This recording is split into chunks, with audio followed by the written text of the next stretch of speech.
The human part of me walks in and I'm hot and I'm tired and man, it's been 10 days and I'm worn out and all of that.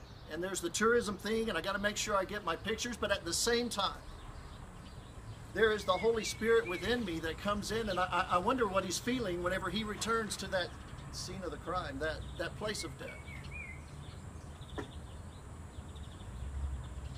And so I wonder, how can I have a convergence between the two? Jesus gave us a great picture of it. He had three faces, and I'm going to say them real quick. He walks into the garden, he's got a face of sorrow, and you can picture his face of sorrow. You can picture him weeping. You can picture him going through all of that agony. So great is his sorrow that he sweats drops of blood. But then comes that sentence where it says, Father, not my will, but yours be done. And it's in that moment that he moves from having a face of sorrow to having a face of surrender. And you can picture what that face looks like. And then after that face of surrender, it's an incredible passage that's going on. Jesus goes back. The disciples again are sleeping. Are you still sleeping and resting? Look, the hour is near, and the Son of Man is betrayed into the hands of sinners. Rise, let us go.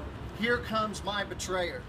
And it's at that point that I think his face changes again. It's at that point to where I think he changes from a face of surrender to a face of resolve. I've got something I've got to do, and I'm going to go and get it done. And the words that are there, I don't want to cheapen them, but it reminds me of Todd Beamer and the rest of those guys who were on that flight.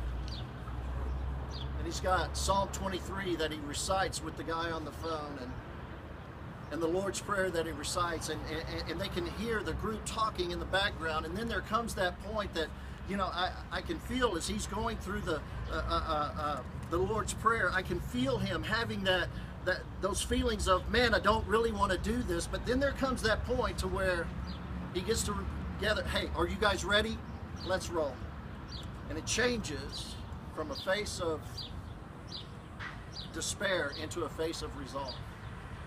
And I think that's what I see in Jesus' face.